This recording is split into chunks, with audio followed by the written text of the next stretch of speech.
ಈ ಮುಖ್ಯಮಂತ್ರಿ ರೇಸ್ನಲ್ಲಿ ಕೇವಲ 2-3 ಹೆಸರುಗಳು ಮಾತ್ರ ಅಲ್ಲ, ಕಾಂಗ್ರೆಸ್ ಪಾಳ್ಯದಲ್ಲಿ ಆಗಿಂದಾಗೆ ಅನೇಕರ ಹೆಸರುಗಳು ಪ್ರಸ್ತಾಪ ಆಗ್ತಲೇ ಇರುತ್ತೆ.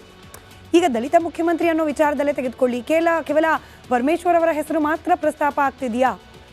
ಇನ್ಫ್ಯಾಕ್ಟ್ ಮಲ್ಲಿಕಾರ್ಜುನ್ ಖರ್ಗೆ ಅವರಿಗೆ ಮುಖ್ಯಮಂತ್ರಿ ಆಗುವ ಅವಕಾಶ ಬಹಳ ಹಿಂದೆನೇ ಇತ್ತು, ಅವ್ರು ಆಗಬೇಕಿತ್ತು ಕೂಡ ಅಂತ ವಾದ ಮಾಡುವವರು ಇವತ್ತಿಗೂ ಇದ್ದಾರೆ. ಈಗಲೂ ಅವ್ರಿಗೆ ಅವಕಾಶ ಇದೆ, ಈಗಲಾದರೂ ಮಲ್ಲಿಕಾರ್ಜುನ್ ಖರ್ಗೆ ಅವರನ್ನು ಮುಖ್ಯಮಂತ್ರಿ ಮಾಡಬೇಕು ಅನ್ನೋ ವಾದ ಮಂಡಿಸುವವರು ಕೂಡ ಇದ್ದಾರೆ. ಸದ್ಯಕ್ಕೆ AICC ಅಧ್ಯಕ್ಷರಾಗಿರುವ ಮಲ್ಲಿಕಾರ್ಜುನ್ ಖರ್ಗೆ ಅವರು ಕೂಡ ಇದೇ ದಲಿತ ಕೋಟಾದ ಅಡಿಯಲ್ಲಿ ಮುಖ್ಯಮಂತ್ರಿ ಆಗುವ ಅರ್ಹತೆಯನ್ನು ಉಳ್ಳವರು. ಹಾಗೆ ಈಗಷ್ಟೇ ಗಮನಿಸಿದಂತೆ ಡಾಕ್ಟರ್ ಜಿ ಪರಮೇಶ್ವರ್ ಅವರು ಹಿಂದೆ ಚುನಾವಣೆ ಸಂದರ್ಭದಲ್ಲಿ ಅವ್ರ ಕ್ಷೇತ್ರದಲ್ಲಿ ಸೋತ್ರು ಅನ್ನೋ ಕಾರಣಕ್ಕೆ KPCC ಅಧ್ಯಕ್ಷರಾಗಿದ್ದ ಸಂದರ್ಭದಲ್ಲೂ ಕೂಡ ಅವರಿಗೆ ಮುಖ್ಯಮಂತ್ರಿ ಆಗೋ ಅವಕಾಶ ಕೈ ತಪ್ಪಿತು ಅಂತ ಹೇಳಿ ಅವರೇನೇ ಬೇಸರಿಸ್ಕೊಂಡಿರೋ ಉದಾಹರಣೆಗಳಿದೆ. ನಾನು ಆ ದಿನ ಏನಾದರೂ ಗೆದ್ದುಬಿಟ್ಟಿದ್ರೆ ಚುನಾವಣೆಯಲ್ಲಿ ಕತೆ ಬೇರೆ ಇರ್ತಿತ್ತು ಅನ್ನೋ ಅರ್ಥದ ಮಾತುಗಳನ್ನು ಆಡ್ಬಿಟ್ಟಿದ್ದಾರೆ ಡಾಕ್ಟರ್ ಜಿ ಪರಮೇಶ್ವರ್ ಅವರು. ಹೀಗಾಗಿ ದಲಿತ ಕೋಟಾದ ಅಡಿಯಲ್ಲಿ ಈಗಲಾದರೂ ಅವರನ್ನು ಮುಖ್ಯಮಂತ್ರಿ ಮಾಡಿ ಅನ್ನೋ ಕೂಗು ಆಗಿಂದಾಗೆ ಕೇಳೋಕೆ ಸಿಗ್ತಿರುತ್ತೆ. ಇವತ್ತು ಕೂಡ ಅದೇ ವಾದ. ಸದ್ಯಕ್ಕೆ ರಾಜ್ಯದಲ್ಲಿ ಗೃಹ ಸಚಿವರಾಗಿದ್ದಾರೆ ಡಾಕ್ಟರ್ ಜಿ ಪರಮೇಶ್ವರ್ ಅವರು. ಇದರ ನಡುವೆ ಅಚ್ಚರಿ ಅನಿಸಿದ್ರೂ ಕೂಡ ಈ ಹೆಸರು ಪ್ರಸ್ತಾಪ ಆಗ್ತಾ ಇದೆ.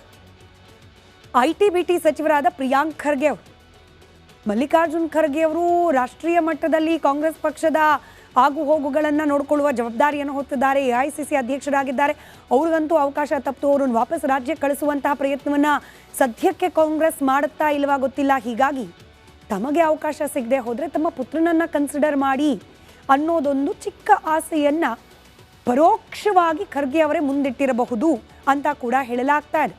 ನೇರವಾಗಿ ಮುಖ್ಯಮಂತ್ರಿ ಆಗ್ತಾರೋ ಇಲ್ವೋ, ಆದರೆ ಈ ರಾಜಕೀಯ ಕುರ್ಚಿಯಾಟದ ನಡುವೆ ಪ್ರಿಯಾಂಕ್ ಖರ್ಗೆ ಅವರನ್ನು ಅಟ್ಲೀಸ್ಟ್ DCM ಮಾಡಿ ದಲಿತ ಕೋಟಾದ ಅಡಿಯಲ್ಲೇ ಅನ್ನೋ ಕೂಗು ಕೂಡ ಕೇಳೋಕೆ ಸಿಗ್ತಾ ಇದೆ. IT-BT ಸಚಿವರಾಗಿರುವ ಪ್ರಿಯಾಂಕ್ ಖರ್ಗೆ ಅವರು ಕೂಡ ದಲಿತ ಕೋಟಾದ ಅಡಿಯಲ್ಲಿ ಮುಖ್ಯಮಂತ್ರಿ ಅಥವಾ ಉಪಮುಖ್ಯಮಂತ್ರಿ ಆಗಲಿ ಅನ್ನೋ ಒಂದು ಚಿಕ್ಕ ಚರ್ಚೆ ಕೂಡ ನಡೀತಾ ಇದೆ. ನಾನು ಈ ಬಾರಿ ಮುಖ್ಯಮಂತ್ರಿ ರೇಸ್ನ ಸ್ಪರ್ಧಿಯೇ ಅಲ್ಲ ಅಂತ ಹೇಳಿದ್ರು ಕೂಡ KPCC ಅಧ್ಯಕ್ಷ ಗಿರಿ ಮೇಲೆ ಬೇಕಾದರೆ ಪ್ರಯತ್ನ ಮಾಡುವ ಅಂತ ಹೇಳಿರುವ ಲೋಕೋಪಯೋಗಿ ಸಚಿವರಾಗಿರುವ ಸತೀಶ್ ಜಾರಕಿಹೊಳಿ ಅವರ ಹೆಸರು ಈಗ 2028ಕ್ಕೆ ನಮ್ದೇನಿದ್ರು ಮಾತುಕತೆ, ಆಗೇನಿದ್ರು CM ವಿಚಾರದ ಚರ್ಚೆ ಅಂತ ಹೇಳುವ ಸತೀಶ್ ಜಾರಕಿಹೊಳಿ ಅವರು CM ರೇಸ್ನಲ್ಲಿ ತಾನೂ ಕೂಡ ಇದ್ದೇನೆ ಅನ್ನೋದನ್ನು ತಿಳಿಸುವ ಪ್ರಯತ್ನವನ್ನು ಪದೇ ಪದೇ ಮಾಡಿದ್ದಾರೆ. ಸಿದ್ದರಾಮಯ್ಯನವರು ಇರೋವರೆಗೂ ಸತೀಶ್ ಜಾರಕಿಹೊಳಿ ಅವರು ಆ ಪೋಸ್ಟನ್ನು ಕ್ಲೈಮ್ ಮಾಡೋದಿಲ್ಲ ಅನ್ನೋದು ಕೂಡ ಅವರ ಮಾತುಗಳಲ್ಲೇ ಬಹಳ ಸ್ಪಷ್ಟವಾಗಿದೆ. ಆದರೆ ದಲಿತ ಕೋಟ, ಹಿಂದುಳಿದ ವರ್ಗಗಳ ಕೋಟಾದ ಅಡಿಯಲ್ಲಿ ಸತೀಶ್ ಜಾರಕಿಹೊಳಿ ಅವರನ್ನ ಕೂಡ ಮುಖ್ಯಮಂತ್ರಿ ಮಾಡಬಹುದು ಅನ್ನೋ ಆಪ್ಷನ್ ಕಾಂಗ್ರೆಸ್ನ ಹೈಕಮಾಂಡ್ನ ಮುಂದಿದೆ. ಹಾಗೆ ಹಿರಿತನದ ಆಧಾರದ ಮೇಲೆ, ಅನುಭವದ ಆಧಾರದ ಮೇಲೆ, ಹಾಗೆ ಇದೇ ದಲಿತ ಕೋಟಾದ ಅಡಿಯಲ್ಲಿ ಆಹಾರ ಸಚಿವರಾದ KH ಮುನಿಯಪ್ಪ ಅವರ ಹೆಸರು ಕೂಡ ಆಯ್ಕೆಯ ಪಟ್ಟಿಯಲ್ಲಿದೆ. ಕನ್ಸಿಡರ್ ಮಾಡುತ್ತಾ ಬಿಡುತ್ತಾ ಹೈಕಮಾಂಡ್ಗೆ ಬಿಟ್ಟ ವಿಚಾರ. ಇದೇ ಸಾಲಿನಲ್ಲಿ ಮುಖ್ಯಮಂತ್ರಿಗಳ ಆಪ್ತರೂ ಆಗಿರುವ HC ಮಹದೇವಪ್ಪನವರ ಹೆಸರು ಕೂಡ ದಲಿತ ಕೋಟಾದ ಅಡಿಯಲ್ಲಿ ಕನ್ಸಿಡರ್ ಮಾಡಬಹುದಾದ ಪರಿಸ್ಥಿತಿಯಲ್ಲಿದೆ. ಇನ್ನು ಕೇವಲ ದಲಿತ ಸಮುದಾಯದಲ್ಲಿ ಮಾತ್ರ ಮುಖ್ಯಮಂತ್ರಿಗಳ ಹೆಸರುಗಳು ಲಿಸ್ಟ್ನಲ್ಲಿರೋದು ಅಂತಂದರೆ ಖಡಾಖಂಡಿತವಾಗಿಯೂ ಇಲ್ಲ. ಪೆನ್ನು ಪೇಪರ್ ಕೊಡಿ, ಒಕ್ಕಲಿಗರಿಗೆ ಒಂದು ಅವಕಾಶ ಬೇಕು, ರಾಜ್ಯದ ಆಡಳಿತದ ಚುಕ್ಕಾಣಿಯನ್ನು ಹಿಡಲಿಕ್ಕೆ ಇದೀಗ ಅವಕಾಶ ಬಂದಿದೆ ಅಂತ ಕೇಳಿದ DCM DK ಶಿವಕುಮಾರ್ ಅವರು ಒಕ್ಕಲಿಗರಿಗೂ ಕೂಡ ಮುಖ್ಯಮಂತ್ರಿ ಆಗುವ ಅವಕಾಶವನ್ನು ಮತ್ತೊಮ್ಮೆ ಕಾಂಗ್ರೆಸ್ ಮಾಡಿಕೊಡ್ಬೇಕು ಅನ್ನೋ ವಾದವನ್ನು ಮಂಡಿಸ್ತಾ ಇರುವ DK ಶಿವಕುಮಾರ್ ಅವರು, ನಿಮಗೆ ಗೊತ್ತಿರೋ ಹಾಗೆ ಹಾಲಿ ಉಪಮುಖ್ಯಮಂತ್ರಿಗಳು, ಇವರ ಹೆಸರು ಸಹಜವಾಗಿ ಈ ಮುಖ್ಯಮಂತ್ರಿಗಳ ರೇಸ್ನಲ್ಲಿರುವ ಪಟ್ಟಿಯಲ್ಲಿ ಅಗ್ರಸ್ಥಾನದಲ್ಲಿದೆ. ಇನ್ನು ಲಿಂಗಾಯತ ಸಮುದಾಯ ಒಂದು ಕಾಲದಲ್ಲಿ ಆದ ಅಪಮಾನದಿಂದಾಗಿ ಕಾಂಗ್ರೆಸ್ನಿಂದ ದೂರ ಸರಿದಿದ್ದ ಸಮುದಾಯವನ್ನು ಹಾಗೂ ಹೀಗೂ ಮಾಡಿ ತಕ್ಕ ಮಟ್ಟಿಗೆ ಮ್ಯಾನೇಜ್ ಮಾಡಿದ್ದಾರೆ ಈ ಬಾರಿಯ ಚುನಾವಣೆಯಲ್ಲಿ DK ಶಿವಕುಮಾರ್ ಅವರು ಅನ್ನೋ ವಾದ, ಚರ್ಚೆ ಇದೆ. ಆದರೆ ಹೀಗೆ ಮುನಿಸಿಕೊಂಡು ದೂರ ಆಗಿದ್ದ ಲಿಂಗಾಯತ ಸಮುದಾಯವನ್ನು ಪೂರ್ಣ ಪ್ರಮಾಣದಲ್ಲಿ ವಾಪಸ್ ತರಬೇಕು ಅಂತಂದರೆ ಲಿಂಗಾಯತರಿಗೆ ಮುಖ್ಯಮಂತ್ರಿಯಾಗಿ ಕೂರಿಸುವ ಒಂದು ಪ್ರಯತ್ನವನ್ನು ಕಾಂಗ್ರೆಸ್ ಮಾಡಬೇಕು ಅನ್ನೋ ಚರ್ಚೆ, ವಾದ ಕೂಡ ಇದೆ. ಲಿಂಗಾಯತ ಕೋಟಾದ ಅಡಿಯಲ್ಲಿ MB ಪಾಟೀಲ್ರ ಹೆಸರಿದೆ, ಸದ್ಯಕ್ಕೆ ಕೈಗಾರಿಕಾ ಸಚಿವರು. ಹಾಗೆ ಈಶ್ವರ್ ಖಂಡ್ರೆ ಅವರ ಹೆಸರಿದೆ, ಅರಣ್ಯ ಖಾತೆಯ ಸಚಿವರು. ಹಾಗೆ ರಾಜ್ಯಕ್ಕೆ ಪ್ರಪ್ರಥಮ ಮಹಿಳಾ ಮುಖ್ಯಮಂತ್ರಿಯನ್ನಾಗಿ ಲಕ್ಷ್ಮೀ ಹೆಬ್ಬಾಳ್ಕರ್ ಅವರನ್ನು ಯಾಕೆ ಮಾಡಬಾರ್ದು? ಲಿಂಗಾಯತ ಸಮುದಾಯದ ಬಲ ಬೆಂಬಲ, ಅದರ ಜೊತೆಯಲ್ಲಿ ಮಹಿಳಾ ಕೋಟ, ಇದೆರಡನ್ನು ಪರಿಗಣಿಸಿ ಲಕ್ಷ್ಮೀ ಹೆಬ್ಬಾಳ್ಕರ್ ಅವರ ಹೆಸರನ್ನು ಕೂಡ ಟೇಬಲ್ ಮೇಲೆ ತರುವ ಪ್ರಯತ್ನಗಳು ದೊಡ್ಡ ಪ್ರಮಾಣದಲ್ಲೇ ಹೋದರೂ ಕೂಡ ಚರ್ಚೆಯ ಭಾಗವಾಗಿ ಆಗ್ತಾ ಇದೆ. ಇನ್ನು ಸಣ್ಣ ಕೈಗಾರಿಕಾ ಸಚಿವರಾದ ಶರಣಬಸಪ್ಪ ದರ್ಶನಾಪುರ ಅವರ ಹೆಸರು, ಹಾಗೆ ಅಥಣಿ ಶಾಸಕರು ಬಿಜೆಪಿಯಲ್ಲೆದ್ದು ವಾಪಸ್ಸು ಕಾಂಗ್ರೆಸ್ಸಿಗೆ ಬಂದಿರುವವರಾದರೂ ಕೂಡ ಸಾಮರ್ಥ್ಯ, ಸಮುದಾಯದ ಬಲ, ಹೀಗಾಗಿ ಲಕ್ಷ್ಮಣ್ ಸವದಿಯವರ ಹೆಸರು ಕೂಡ ಈ ಪಟ್ಟಿಯಲ್ಲಿ ಲಿಂಗಾಯತ ಸಮುದಾಯದಲ್ಲಿ ಮುಖ್ಯಮಂತ್ರಿ ಆಗಬಲ್ಲರು ಅನ್ನೋ ಪಟ್ಟಿಯಲ್ಲಿ ಕೇಳೋಕೆ ಸಿಗ್ತಾ ಇದೆ. ಇನ್ನು ಇದೆಲ್ಲದರ ಜೊತೆಯಲ್ಲೇ ಮುಸಲ್ಮಾನರ ಓಟ್ನಿಂದಾಗಿಯೇ ಕಾಂಗ್ರೆಸ್ ಈ ಬಾರಿ ರಾಜ್ಯದಲ್ಲಿ ಕಮಾಲ್ ಮಾಡಿಬಿಡ್ತು ಹೇಳಿದ್ಯಾರು? ಸಚಿವರಾದ ಜಮೀರ್ ಅಹಮದ್ ಖಾನ್.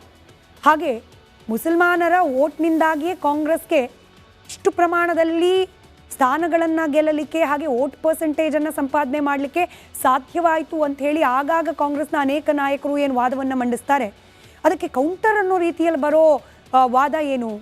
ನೀವು ಹೆಸರಿಗಷ್ಟೇ ಹೇಳ್ತೀರಿ ಮುಸಲ್ಮಾನರಿಗೆ ಪ್ರಾತಿನಿಧ್ಯ, ಅವರಿಗೆ ಸ್ಥಾನಮಾನ ಇತ್ಯಾದಿ. ಆದರೆ ಕಾಂಗ್ರೆಸ್ನಲ್ಲಿ ಮುಸಲ್ಮಾನರಿಗೆ ಮಂತ್ರಿ ಸ್ಥಾನ ಕೊಟ್ಟಿದ್ದೀರಿ, ಆದರೆ ಮುಖ್ಯಮಂತ್ರಿ ಸ್ಥಾನ ಕೊಟ್ಟಿಲ್ಲ. ನಿಜವಾಗ್ಲೂ ಮುಸಲ್ಮಾನರ ಸ್ಥಾನಮಾನದ ಬಗ್ಗೆ ಕಾಳಜಿ ಇದ್ದರೆ ಒಬ್ಬ ಮುಸಲ್ಮಾನನನ್ನು ಮುಖ್ಯಮಂತ್ರಿ ಮಾಡಿ ಅನ್ನೋ ವಾದ ಕೂಡ ಇದೆ. ಸಹಜವಾಗಿ ಅನೇಕರು ಹಿರಿಯರು, ಅನುಭವಸ್ಥರು ಕಾಂಗ್ರೆಸ್ನಲ್ಲಿ ಮುಸಲ್ಮಾನ ಸಮುದಾಯದವರಿದ್ದರೂ ಕೂಡ ಈಗ ರೇಸ್ನಲ್ಲಿದ್ದಾರೆ ಅನ್ನೋ ಕಾರಣಕ್ಕೆ ಜಮೀರ್ ಅಹಮದ್ ಖಾನ್ ಅವರ, ಹಾಗೆ ಲೈಮ್ಲೈಟ್ನಲ್ಲಿದ್ದಾರೆ, ಹೈಲೈಟ್ನಲ್ಲಿದ್ದಾರೆ ಅನ್ನೋ ಕಾರಣಕ್ಕೆ ಜಮೀರ್ ಅಹಮದ್ ಖಾನ್ ಅವರ ಹೆಸರು ಕೂಡ ಮುಸಲ್ಮಾನ್ ಕೋಟಾದ ಅಡಿಯಲ್ಲಿ ಕೇಳೋಕೆ ಸಿಗ್ತಾ ಇರುತ್ತೆ. ತನ್ವೀರ್ ಸೇಠ್ ಅವರು ಮಾಜಿ ಸಚಿವರು, ಮುಸಲ್ಮಾನ ಕೋಟಾದ ಅಡಿಯಲ್ಲಿ ಇವರನ್ನ ಕೂಡ ಕನ್ಸಿಡರ್ ಮಾಡಬಹುದಾದ ಸಾಧ್ಯತೆಗಳಿದೆ. ಆದರೆ ನಾನು ಪ್ರಾರಂಭದಲ್ಲೇ ಹೇಳಿದ ಹಾಗೆ ಇರೋ ಕಾಂಪಿಟೇಷನ್ ನೇರವಾಗಿ ಸಿದ್ದರಾಮಯ್ಯನವರು ಹಾಗೆ ಡಿ ಕೆ ಶಿವಕುಮಾರ್ ಅವರ ನಡುವೆ ಆಗಿರೋದ್ರಿಂದ ಹೈಕಮಾಂಡ್ ಈ ಎರಡು ಹೆಸರನ್ನು ಬಿಟ್ಟು ಮೂರನೇ ಹೆಸರನ್ನು ಯೋಚನೆ ಮಾಡೋ ಪರಿಸ್ಥಿತಿಯಲ್ಲಿ ಇದೆಯಾ? ಅದಕ್ಕೆ ಬಹುಶಃ ಕಾಂಗ್ರೆಸ್ನ ಹೈಕಮಾಂಡೇ ಉತ್ತರವನ್ನು ನೀಡಬೇಕು. ಇದೆಲ್ಲದರ ಜೊತೆ ಈ ಮುಖ್ಯಮಂತ್ರಿ ರೇಸ್ನಲ್ಲಿ ಕೇವಲ 2-3 ಹೆಸರುಗಳು ಮಾತ್ರ ಅಲ್ಲ, ಕಾಂಗ್ರೆಸ್ ಪಾಳ್ಯದಲ್ಲಿ ಆಗಿಂದಾಗೆ ಅನೇಕರ ಹೆಸರುಗಳು ಪ್ರಸ್ತಾಪ ಆಗ್ತಲೇ ಇರುತ್ತೆ. ಈಗ ದಲಿತ ಮುಖ್ಯಮಂತ್ರಿ ಅನ್ನೋ ವಿಚಾರದಲ್ಲೇ ತೆಗೆದುಕೊಳ್ಳಿ, ಕೇವಲ ಪರಮೇಶ್ವರ್ ಅವರ ಹೆಸರು ಮಾತ್ರ ಪ್ರಸ್ತಾಪ ಆಗ್ತಿದೆಯಾ? ಇನ್ಫ್ಯಾಕ್ಟ್ ಮಲ್ಲಿಕಾರ್ಜುನ್ ಖರ್ಗೆ ಅವರಿಗೆ ಮುಖ್ಯಮಂತ್ರಿ ಆಗುವ ಅವಕಾಶ ಬಹಳ ಹಿಂದೆನೇ ಇತ್ತು, ಅವ್ರು ಆಗಬೇಕಿತ್ತು ಕೂಡ ಅಂತ ವಾದ ಮಾಡುವವರು ಇವತ್ತಿಗೂ ಇದ್ದಾರೆ. ಈಗಲೂ ಅವ್ರಿಗೆ ಅವಕಾಶ ಇದೆ, ಈಗಲಾದರೂ ಮಲ್ಲಿಕಾರ್ಜುನ್ ಖರ್ಗೆ ಅವರನ್ನು ಮುಖ್ಯಮಂತ್ರಿ ಮಾಡಬೇಕು ಅನ್ನೋ ವಾದ ಮಂಡಿಸುವವರು ಕೂಡ ಇದ್ದಾರೆ.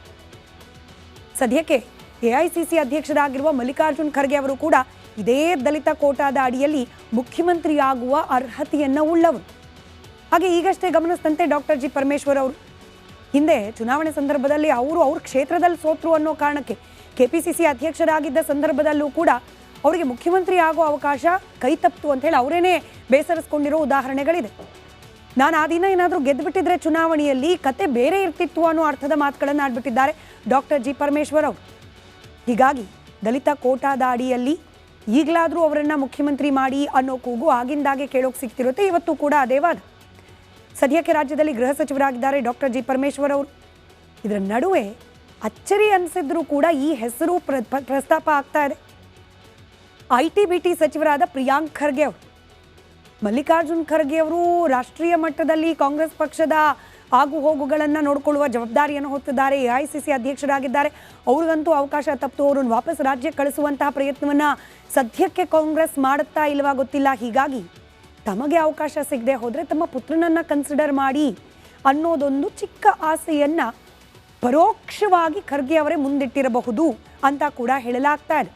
ನೇರವಾಗಿ ಮುಖ್ಯಮಂತ್ರಿ ಆಗ್ತಾರೋ ಇಲ್ವೋ, ಆದರೆ ಈ ರಾಜಕೀಯ ಕುರ್ಚಿಯಾಟದ ನಡುವೆ ಪ್ರಿಯಾಂಕ್ ಖರ್ಗೆ ಅವರನ್ನು ಅಟ್ಲೀಸ್ಟ್ DCM ಮಾಡಿ ದಲಿತ ಕೋಟಾದ ಅಡಿಯಲ್ಲೇ ಅನ್ನೋ ಕೂಗು ಕೂಡ ಕೇಳೋಕೆ ಸಿಗ್ತಾ ಇದೆ. IT-BT ಸಚಿವರಾಗಿರುವ ಪ್ರಿಯಾಂಕ್ ಖರ್ಗೆ ಅವರು ಕೂಡ ದಲಿತ ಕೋಟಾದ ಅಡಿಯಲ್ಲಿ ಮುಖ್ಯಮಂತ್ರಿ ಅಥವಾ ಉಪಮುಖ್ಯಮಂತ್ರಿ ಆಗಲಿ ಅನ್ನೋ ಒಂದು ಚಿಕ್ಕ ಚರ್ಚೆ ಕೂಡ ನಡೀತಾ ಇದೆ. ನಾನು ಈ ಬಾರಿ ಮುಖ್ಯಮಂತ್ರಿ ರೇಸ್ನ ಸ್ಪರ್ಧಿಯೇ ಅಲ್ಲ ಅಂತ ಹೇಳಿದ್ರು ಕೂಡ KPCC ಅಧ್ಯಕ್ಷ ಗಿರಿ ಮೇಲೆ ಬೇಕಾದರೆ ಪ್ರಯತ್ನ ಮಾಡುವ ಅಂತ ಹೇಳಿರುವ ಲೋಕೋಪಯೋಗಿ ಸಚಿವರಾಗಿರುವ ಸತೀಶ್ ಜಾರಕಿಹೊಳಿ ಅವರ ಹೆಸರು ಈಗ 2028ಕ್ಕೆ ನಮ್ದೇನಿದ್ರು ಮಾತುಕತೆ, ಆಗೇನಿದ್ರು CM ವಿಚಾರದ ಚರ್ಚೆ ಅಂತ ಹೇಳುವ ಸತೀಶ್ ಜಾರಕಿಹೊಳಿ ಅವರು